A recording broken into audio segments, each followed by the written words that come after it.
almost every day itu ada kejutan. Which is untuk kita itu seru.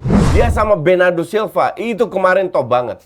Asli dua pemain itu yang kemarin menggendong Portugal itu dua pemain itu. Yang jadi masalah yang dialamin oleh Denmark itu dialamin oleh banyak tim, yaitu regenerasi yang telat. Lack of generation. Tapi kita sepakat ya Coach ya, jarak kemampuan antar negara ini udah makin tipis ya Coach? Udah makin tipis ya karena lack of generation tadi. Portugal sama Brasil boleh seneng-seneng, tapi kemarin Brasil menang, kita juga lihat tanpa Neymar itu rohnya hilang. Grup C dan grup E yang juga sampai hari ini, sampai game kedua itu belum ketahuan siapa yang akan melaju. Kita lihat Coach. Kejutan kedua nih Coach adalah Maroko bisa mengalahkan Belgia. Gue bilang itu bukan kejutan.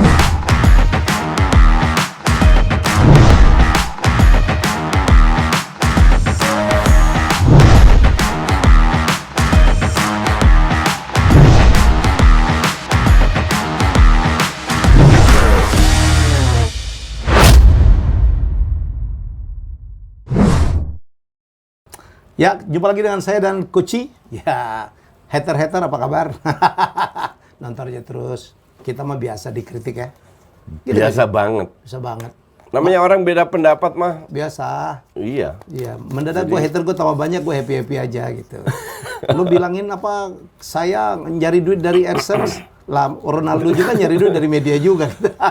Ini hubungan simbiose mutualisme ya. Dan tugas Anda nonton, berkomentar, silakan aja. Ya kita saling menghormatin satu sama lain dan masih dari ajang Piala Dunia 2002 di Qatar. Ini banyak banget kejutan ya. Tim yang tidak seharusnya kalah, tim yang kalah ternyata bisa menang. Jadi ini luar biasa dan ada drama Ronaldo, drama Messi nanti juga kita akan bahas. Jadi inilah memang dinamika Piala Dunia ya. Tapi selain banyaknya kejutan, masih banyak lagi hal-hal lain yang bisa kita eksplor dari kompetisi sepak bola tertinggi di dunia, Piala Dunia 2002 di Qatar Coach. Silakan Coach. Ya, ngomongin soal eksplor, apalagi mau ngerasain pengalaman merokok yang evolusioner. Wah. Diplomat Evo ini cocok banget. Biar sama juga rokoknya sama gue. Oke? Enak banget nih. Ambil gitu ya. Rasa tembakau dan cengkehnya mantap banget. Apalagi kesan modern dari packagingnya. Nih, lihat packagingnya. Very attractive ya, packagingnya. Cocok banget buat anak muda yang doyan explore. Nah, lu semua harus explore lebih lanjut sih. Pantengin dan follow Instagramnya @euphoria.id, Diplomat Evo, sensasi merokok yang evolusioner. Oke, itu dia. Kita terus explore dan kita topik pertama. Perancis mengalahkan atau mematahkan kutukan juara bertahan. Udah pasti lolos ke fase berikutnya. Iyalah, grupnya juga terlalu gampang ya. Kalau nggak salah di episode kapan, you ask me apakah Perancis akan, dan gue juga bilang kemungkinan besar akan lolos karena grupnya terlalu gampang. Tapi ada Denmark lah. Denmark is not Denmark yang kita kenal. Karena pemain kayak yang diandalkan kan Eriksen. Eriksen pun sudah menurun. Kita tiap minggu nonton Eriksen di Man United, itu tidak selalu main bagus juga. Yang jadi masalah yang dialamin oleh Denmark itu dialamin oleh banyak tim, yaitu regenerasi yang telat. Lack of generation. Jadi pemain-pemain muda yang tidak bisa mengimbangin pemain-pemain seniornya. Kecuali Spanyol ya? Kecuali Spanyol. Tapi Spanyol juga kita lihat match pertama karena Costa Ricanya jelek banget. Bapuk ya? Bapuk. Mereka bisa merajalela. Kemarin ketemu tim yang defense-nya bagusan dikit, tiga pemain depan udah keteteran. Terasa banget ya, penyerang strikernya, penyerangnya Prancis itu memang masih Spanyol itu masih belum ya Coach ya? Sangat amat belum. Bahkan harus seorang Morata yang kita tahu kapasitasnya seperti apa harus menyelamatkan.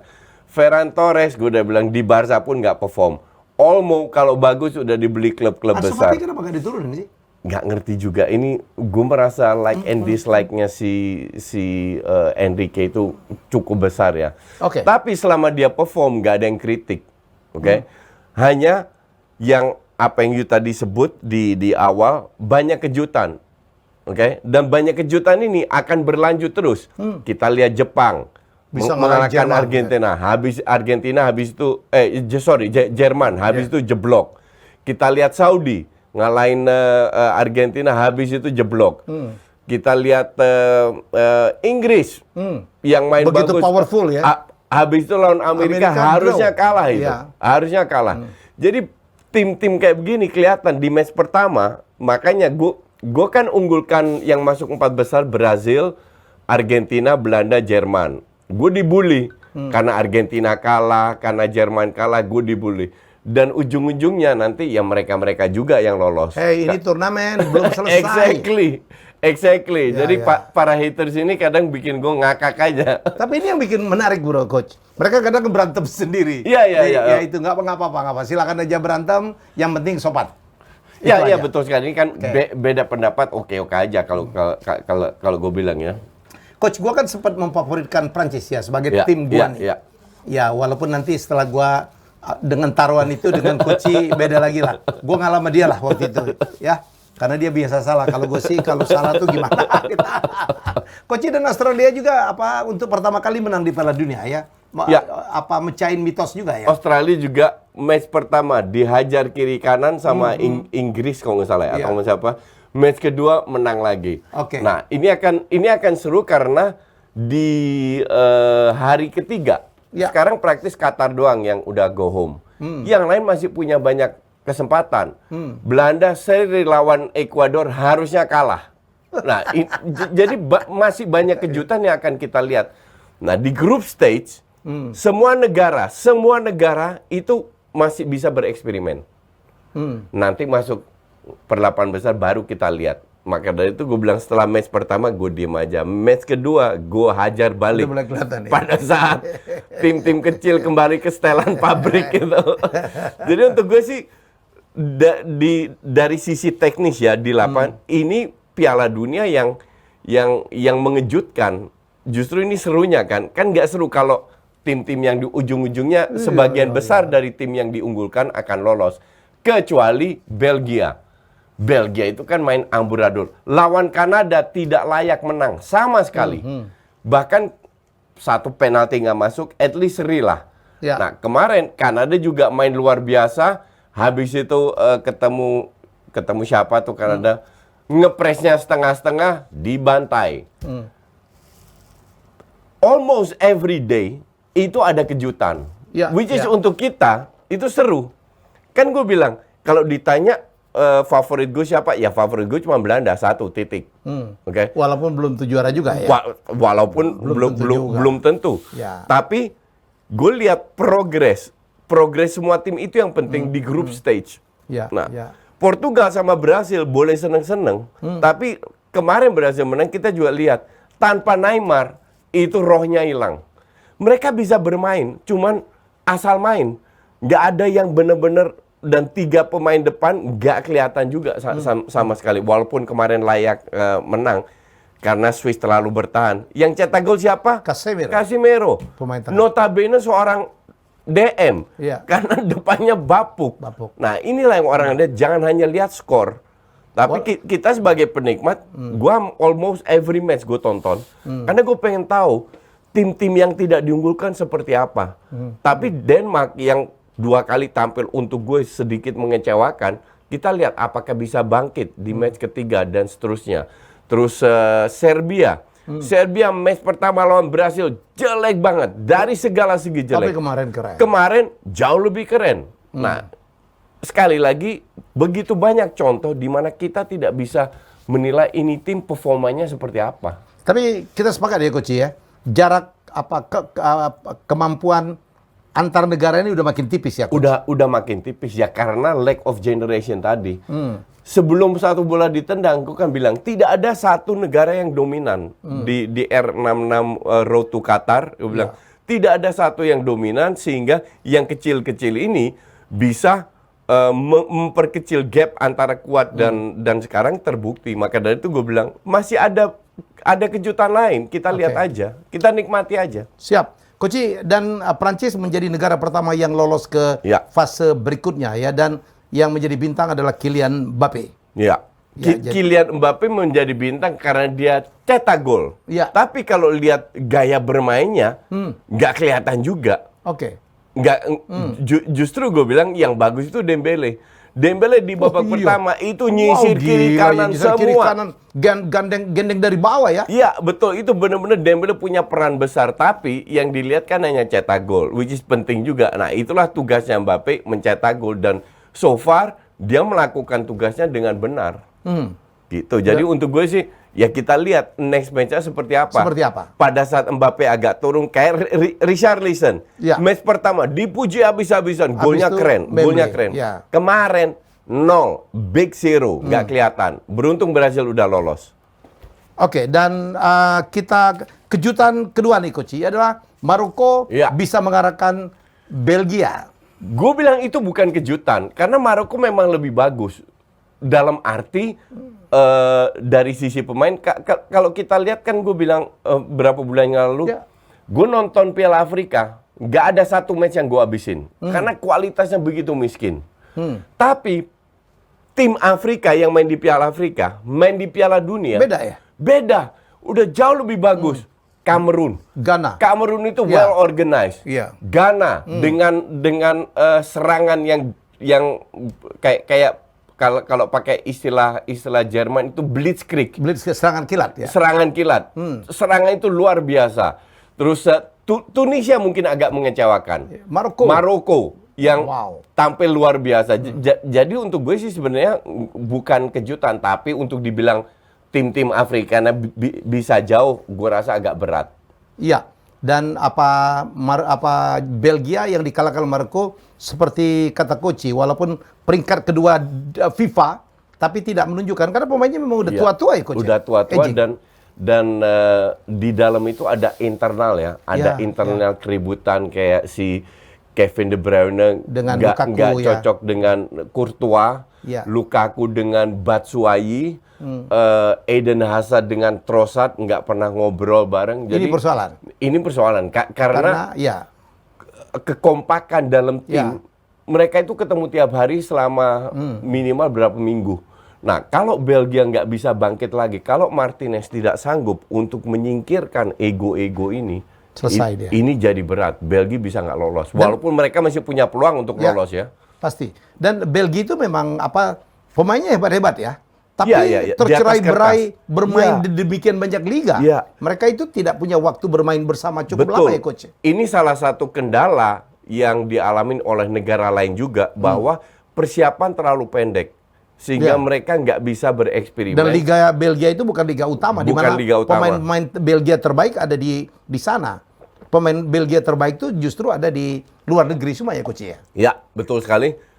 Kayak timnas Belanda lah. Ya. Mayoritas yang bagus-bagus main di luar semua. Tapi walaupun di Ajax, di PSV masih ada. Masih ada. Ya. Tapi Belgia lebih parah. Ya, tapi kembali lagi, karena persiapan pendek, maka dari itu grup stage ini itu dijadikan beberapa negara termasuk Belgia untuk bereksperimen.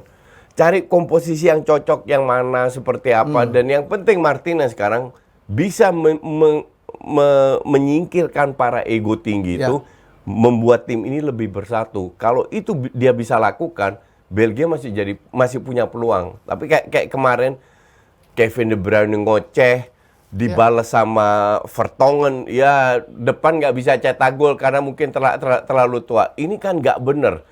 You don't do that. Sebagai tim dari negara yang sama, dukung bendera yang sama, tapi saling menyindir di sosmed. Itu kan harusnya nggak boleh terjadi. Nah, ini tugas Martinez. Oke, dan Coach, ada satu drama yang menarik ya. Kadang-kadang behind the game-nya menarik ya. Pada saat adegan Hakimi datang ke tribun dan dia memeluk ibunya, dan kita baru tahu bahwa ternyata Hakimi itu dibesarkan oleh orang tuanya yang miskin banget, yang sampai jadi penyapu jalanan. Ya kayak Ronaldo juga lah ceritanya. Dan dia bilang orang tua saya itu habis-habisan bekerja jadi penyapu jalan hanya untuk membuat saya bermain bola. Dan dia sekarang lagi berniat untuk membahagiakan orang tuanya. Ya, itulah indahnya sepak bola ya, bahwa sepak bola itu banyak dengan drama. Kayak film Hollywood lah, ada drama-dramanya. Maka itu pemain sepak bola itu artis. that's why gue selalu bilang artis itu harus mengentertain. Ya. Nah, hal-hal kayak gini kita kemarin juga baru baca di samping Hakimi masih ada kasus Messi. Ya. Jadi kasus kecil yang digede-gedein, tapi memang drama bumbu-bumbu ini memang bagian dari dunia entertainment. Ya. Sepak bola adalah entertainment. Makanya gue selalu bilang pokoknya tim yang cenderung bertahan mending dia kalah aja lah. Dan so far terbukti yang cenderung bertahan itu kalah semua. Tapi kembali lagi ke Hakimi, ini sangat sebenarnya kalau kita lihat Maroko menang dari Belgia itu kan cuma 3 poin. It's just one match. Ya kan? Tapi karena Maroko ini jarang sekali menang lawan tim besar, sampai rusuh di Brussels, di Den Haag, di Amsterdam, polisi harus turun jalanan untuk menahan kegembiraan atau tindakan kriminal dari para fans Maroko ini bisa terjadi karena mereka jarang menang. Padahal this is just one match gitu loh. Dan mereka punya peluang besar untuk lolos. Tapi Jepang juga punya peluang besar untuk lolos. Ya. Ketemu Costa Rica yang di atas kertas nothing. Malah kalah. Nah, kejutan-kejutan kayak ini kita lihat apakah Maroko bisa untuk lolos. Karena mereka punya semua di tangan sendiri. Kalau nggak salah seri aja mereka udah lolos. Lolos ya, karena sekarang Maroko sama Kroasia 4 poin, Coach. Ya. Kemudian di bawahnya Belgia 3 poin, Kanada udah pasti tersingkir. Ya. Jadi artinya game ketiga akan sangat menentukan ketiga tim ini siapa yang akan 2 besar akan melaju. Maroko ketemu Kanada. Kanada nothing tulus. Nothing tulus. Iya kan, Tapi nothing tulus bisa berbahaya juga menjadi nothing tulus. Sangat bisa. Tidak boleh diremehkan. Kanada juga nggak mau pulang rumah dengan 0 poin. Ya. Kalau mereka bisa curi 1 poin atau menang, kalau bisa they will do that. Jadi nggak bisa diprediksi juga apakah Maroko pasti menang atau tidak. Tapi peluang Maroko yang harusnya paling Maroko berpeluang, ya. paling berpeluang Untuk itu mencari Maroko. 2 besar ya. Iya, betul sekali. Ya, jadi draw aja rasanya mereka udah bisa Draw harusnya lolos karena Kroasia ketemu Belgia kan. Kroasia Belgia. Kalau mereka draw aja, ya kan yang Kroasia Belgia ketemu draw aja, satu akan lolos, satu akan ya. out. Kalau Kroasia Belgia draw, Maroko draw, Belgia out. Out. Ya. Jadi Maroko Belgia harus menang. itu asal jangan kalah aja. Asal jangan kalah, betul. Oke, Coach, ada drama lagi setelah kita kemarin Ronaldo udah selesai lah. Ya. Ya biar yang penggemar Ronaldo fanatik itu udahlah kita nggak ngomongin Ronaldo. Ya walaupun kesebut berapa kali ini namanya dia. Ya jadi Messi sekarang juga menjadi berita juga karena dianggap melecehkan jersey di mana di situ ada lambang negaranya Meksiko. Ya, jadi seorang petinju Meksiko itu marah terhadap Messi. Dia melihat bahwa Messi ini membersihkan lantai dengan jersinya Meksiko. Padahal yang dilakukan Messi adalah dia coba membuka sepatunya yang kebetulan kena jersinya. Jadi ketendang ya? Ketendang, jadi tidak ada intensi untuk melakukan itu. Udah ada klarifikasi dari Messi, Coach? Belum. Tapi Cesc Fabregas itu mendukung. Apa katanya? Dia keluarkan statement, dia bilang, orang yang tidak pernah di ruang ganti itu tidak akan tahu. Karena semua jersey yang kita pakai itu kita taruh di lantai. Iya. Jadi tidak ada intensi untuk apa-apa bahwa ini kebetulan kena.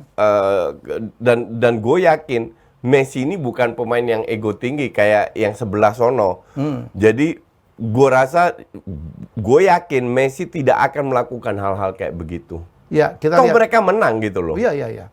Dan iya, saya sepakat lah, Messi itu bukan yang wah gimana gitu. Orangnya kan sedikit lebih kalem. Iya, introvert. Saya itu lebih lucu, Coach. Pernah satu hari Messi yang demikian hebat gitu, dalam salah satu pertandingan PSG, tendangan bebas, melawan PSG, dia yang rebahan, Coach. Dan itu gak pantas banget gitu. Gak pantas banget seorang Ronaldo rebahan supaya tidak kecuri bola bawah gitu dalam tendangan bebas ke PSG. Tapi Messi bisa singkirkan egonya untuk melakukan hal seperti itu. Padahal dia nggak perlu melakukan itu. Dan kita nggak terima, Coach.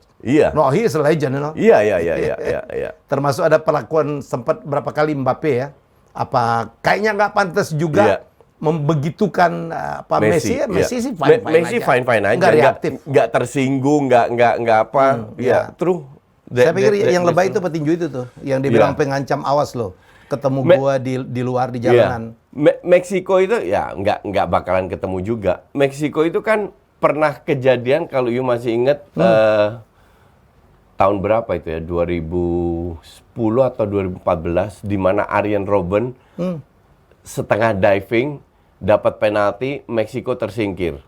Nah di situ Arjen Robben juga dikecam sama satu rakyat Meksiko bahwa itu bukan penalti ya. Namanya pemain, semua pemain pasti mencoba-coba. Betul. Iya kan? Betul. Sekarang tergantung wasit memberikan penalti atau tidak. Gua akui itu setengah diving. Cuman intinya kan kalau wasit memberikan penalti harusnya lu marah sama wasit, bukan sama Robben. Kayak pemain Meksiko nggak pernah melakukan hal kayak begitulah. Tapi ya ini kembali lagi dramanya sepak bola yang this kind of things happen. This part of it. Ya, gue sukanya. Nah ini gue jelaskan. Mumpung kita lagi bicara Piala Dunia, gue itu kan dikecam karena dia bilang Coach Justin itu anti tim Asia. Oke. Ini sekarang gue jelaskan pertama kali. Gue belum pernah jelaskan di program lain yang gue siaran, bahkan di Just Talk nggak pernah. Sepak bola itu tujuannya adalah menyatukan. Oke? Setuju. Kalau lu hanya dukung benua Asia, untuk gue lu cenderung ke rasis. Karena lu memprioritaskan sebuah ras, mengunggulkan sebuah ras demi sepak bola. Itu yang gue kecam. Bukan gue anti Asia. Dalam sejarah sepak bola Asia di Piala Dunia, nggak pernah perform. Tahun lalu hanya Jepang yang lolos, habis itu dibantai juga. Tahun ini belum tentu ada yang lolos. Jadi bukan gue anti Asia, karena untuk gue tidak pernah mau mengutamakan sebuah ras atau sebuah golongan untuk sepak bola. Enggak. Gue dukung siapa yang bagus, itu yang gue puji, siapa yang jelek gue kritik. Mau lu, agama lu apa, ABC, ras lu ABC, warna kulit lu ABC, kalau lu bagus, gue dukung. Gue big fans of Dembele, semua tahu. Kulit hitam, agama muslim, nggak ada korelasinya sama gue. Tapi gue ngefans banget. Gue ngefans sama Kante. Seperti apa? Beda banget sama gue. Makanya gue bilang aneh. Kenapa lu harus mendukung sebuah golongan hanya karena lu dari benua Asia, terus lu dukung dia? Lu dukung boleh, tapi bukan berarti tidak berdasarkan rasnya, tapi karena kemampuan sepak bola. Karena tujuan sepak bola kembali lagi adalah menyatukan, bukan dipisah-pisah dengan ras. Tapi kenapa lo nggak suka sama Son nih? Son. Nggak usah dijawab. Karena dia pemain badminton. Karena dia main di Spurs, lawannya Arsenal. Itu aja. Dia tahu Son tuh hebat, tahun lalu top scorer. Kok dia bisa bilang nggak hebat? Nah itulah coach ya. Oke, ada berapa grup lagi ya? Selain grup F, ya selain grup F ada lagi grup C dan grup E yang juga sampai hari ini, sampai game kedua itu belum ketahuan siapa yang akan melaju. Kita lihat coach. Grup C ya, Polandia, Argentina. Polandia 4 poin, Argentina 3 poin, Arab Saudi 3 poin. Meksiko kayaknya belum tentu juga tersingkir. Udah pasti tersingkir ya. Belum tentu juga coach. Belum tentu. Ya, jadi belum tentu juga tersingkir. Kita lihat Meksiko terakhir akan lawan Arab. Arab kalau menang pasti menang. Pasti dan Polandia seri lawan Argentina. Bisa juara grup loh. Bisa juara grup. Bisa juara grup loh Arab ini. Coba kalau kita reka-reka cuman gue rasa Meksiko will fight ya. Will fight untuk peluang terakhirnya. Ya kalau dia menang kan 4 poin coach. Iya, dia menang 4 poin. Ya. Kalau Meksiko menang akan jadi 4 poin, Argentina kalah itu 3 poin. Yang akan melaju adalah Polandia dengan Meksiko. Tapi kalau Argentina menang, atau seri, Argentina kalau seri goal difference kan 1. Oke. Artinya si Meksiko harus menang dengan 3 gol. Oke. Atau at least 4 gol untuk bisa lolos. Jadi di atas kertas hitung-hitungan semua bisa terjadi. Oke. Maka jadi dari itu Argentina menang lawan Polandia. Argentina berpeluang, Polandia 4 poin, bisa disusul oleh Arab Saudi. Kalau Arab Saudi bisa mengatasi Meksiko, betul? Ya, betul. Termasuk kalau Meksiko unggul atas Arab Saudi, kemudian Polandia kalah, ya maka Meksiko kalau dia golnya banyak nih coach, itu juga masih bisa keluar sebagai runner-up. Atau kalau Polandia kalah dengan gol banyak, bisa juga. Jadi anything can happen di grup ini. Ya, yang paling berpeluang tetap Polandia ya. Ya, gue bilang ya. Ya, artinya begitu kan? Ya. Oke, baik. Polandia rasanya udah hampir pasti nih, Coach. Kemudian kita lihat grup E. Grup E juga menarik. Ya, karena kita lihat Spanyol 4 poin, Jepang 3 poin, Costa Rica 3 poin, Jerman 1 poin. Ya. Jerman karena lawan terakhirnya Costa Rica. Betul. Kalau dia pesta gol nih, Coach, ya poinnya akan 4 dan gol defisitnya akan jadi surplus ya. Ya, betul. Ya, dan Spanyol hampir pasti rasanya akan menang lawan Jepang, betul? Ya, karena Spanyol pengen jadi juara grup, Ya. jadi mereka tetap akan turunkan full tim.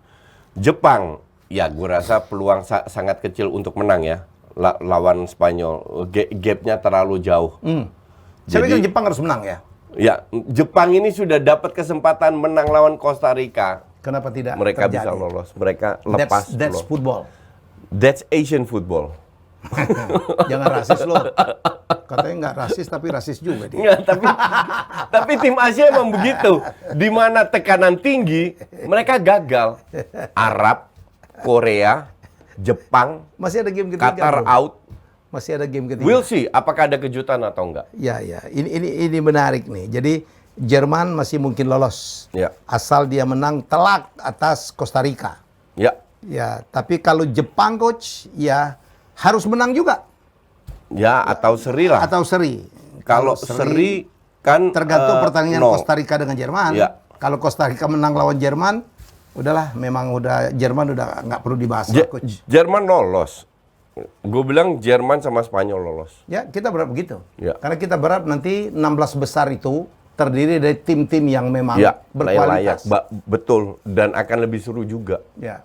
Tapi kalau ada kuda-kuda hitam nyelip-nyelip, keren lah, Coach. Ya, itu pun gue setuju. Jadi kalau Maroko seandainya lolos dan feeling gue Maroko bisa lolos, ya itu yang seru.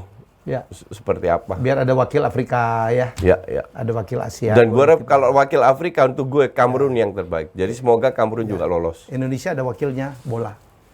Oke. Baik, sebelum kita lanjut, sekarang kita umumin pemenang giveaway episode Qatar 66 lalu ya. Selamat untuk @iswordia. Segera kirimkan data diri kamu ke DM IG R66 Media dan tentunya jangan lupa follow IG R66 Media ya. Jadi silakan. Sebenarnya yang lagi rame juga dibahas di mana-mana adalah kemungkinan pemain-pemain akan berpindah klub ya di klub-klub lain. Tapi rasanya kita nggak perlu bahas sekarang karena masih Masih terlalu dini. Ya. Ya, seperti apakah Gakpo ke Liga Inggris segala macam ya. Kita belum tahu. Yang jelas Piala Dunia sekarang adalah etalase ya bagi pemain-pemain yang mau pindah. Kita bahas soal Gakpo ya, karena dia cetak 2 gol, pemain muda, bermain cukup lumayan punya kontribusi. Ya. Tapi yang orang lupa bahas itu Hakim Ziyech. Ya. Hakim Ziyech itu bisa bilang hampir dilecehkan oleh Tuchel maupun Potter. Kemarin dia diberi kesempatan. Hampir nggak dimainin kan? Bahkan dia itu udah dicoret ya. Sama pelatih sebelumnya Halilovic, dia udah dicoret dan akhirnya pelatih dipecat, ganti pelatih Maroko, makanya dia masuk. Dia main dari awal dan inilah etalase dia membuktikan bahwa gue ini bukan makan gaji buta loh di Chelsea. Gue bisa bermain dan kemarin gol kedua golnya keren tapi berkat performa dari Hakim Ziyech itu keren banget. Maka dari itu gue bilang, nah sekarang bahkan gue sempet tweet Graham Potter, semoga Anda melihat Hakim Ziyech dan semoga Hakim Ziyech tetap dicadangkan. Dalam arti sarkas, semoga dia nggak main karena Chelsea akan lebih bagus kalau dia bermain. Bagus itu Arsenal. Ya mungkin dia pindah ke Arsenal. Jadi ada kemungkinan dia pindah. Ada kemungkinan dia pindah kalau seperti ini aja ada dan gue mah kalau dia ke Arsenal gue mah happy banget. Ya. Tapi kadang-kadang gitu Coach ya, strategi pemain sama chemistry dengan pemain yang lain akan menentukan performa seseorang pemain ya. Kita lihat kayak bukan aja Hakim Ziyech, Harry Maguire di MU bapuk, tapi di Liga Inggris keren banget mainnya. Di timnas keren banget. Iya, sangat amat betul sekali. Bahkan dia ngegendong, dia ngegendong Inggris. Di situlah kita seringkali nggak bisa prediksi seperti apa. Tapi terakhir kalau nggak salah si Maguire main di MU itu secara defensif bagus juga. Cuman memang crossingnya agak jelek atau passing through pass-nya mungkin agak kurang. Tapi this guy kan gue bilang ini sebenarnya pemain bagus. Cuman performa itu memang lagi menurun dan dia sadar. Sekarang tinggal tunggu apakah dia bisa bangkit lagi. Intinya di situ. Terutama kepercayaan diri untuk pemain itu penting ya. Dan kita juga satu pemain yang juga sangat mencorong gitu prestasi hingga game kedua itu adalah Bruno Fernandes ya. Udah dua gol, 2 assist. Dan dia bermain lepas ya tanpa terlalu juga dia melupakan dia menjadi tulang punggung. Gue sering nonton Portugal. Itu Bruno Fernandes sering kali di-subs dan sering kali main jelek, oke? Tapi di turnamen ini, di match pertama oke lah, not bad. Tapi kemarin dia main bagus. Di luar golnya, dia juga shooting kena tiang sekali. Tapi mainnya bagus. Dia sama Bernardo Silva, itu kemarin top banget. Asli, 2 pemain itu yang kemarin menggendong Portugal itu 2 pemain itu. PP jangan lupa coach, yang usia 39. PP juga luar biasa. Luar biasa, 39 tahun loh. Gue salut sama PP dan biasanya PP kan gerusak-gerusuk hajar aja. Kemarin tuh main very smart. Kemarin play very smart. Itu satu-satu peluang yang didapatkan Uruguay di lewat Bentancur yang lewatin. Itu nggak ngelewatin PP. PP nutup ruang, dia ngelewatin Ruben Dias. Sampai berhadapan dengan kiper itu bisa dibilang peluang satu-satunya selama 60-70 menit dari Uruguay. Pada saat mereka tertinggal baru mereka keluar. And he's 39. Ya lebih tua dari 37 lah. Ya beda tipis sama gue lah. Lu berapa sih, Coach? Gue 41. Kelihatan kayak 40 loh. Masih di sini setahun. Dan saya pikir salah satu pemain dalam game keduanya Portugal yang bagus juga adalah kiper Diego Costa. Yang pada game pertama hampir melakukan blunder. Hampir membuat draw ya. Dan kemarin dia melakukan berapa kali save. Kemarin dia juga melakukan beberapa kali save ya. Untuk Diego Costa ini juga etalase karena banyak diincar oleh salah satu MU. Cuman kalau gue lihat Diego Costa dibanding De Gea, ya sorry itu gue masih pilih De Gea. Masih terlalu mentah ini pemain. Oke. Messi katanya udah dapat deal ke Inter Miami, belum ya? Kemungkinan Busquets yang ke Inter Miami. Busquets dan ya kemungkinan besar sama Messi. Inter Miami itu klub yang dimiliki oleh David Beckham yang ada di Miami. This is my second hometown. Baik, terima kasih Coach. Terus nonton Jasaye, kita akan ngobrol terus. Nggak apa-apa, mau yang suka kita, yang hater, mari berkumpul sama-sama. Di sini kita bersatu ya, bersatu dalam sepak bola. Kita jumpa lagi dalam acara selanjutnya Jasaye dan terus panteng sini dan kita akan tayang lebih cepat ya karena kita tidak bisa menunggu karena momennya memang Piala Dunia setiap hari ada perubahan. Hari ini menang, 2 hari lagi kalah. Hari ini bapuk, 2 hari lagi menjadi hero. Ya hari ini hero, 2 hari lagi menjadi bapuk. Itulah Piala Dunia karena gamenya hampir tiap hari. Ya hampir tiap hari. Ya kita jumpa lagi dalam Jasaye berikutnya. Bye.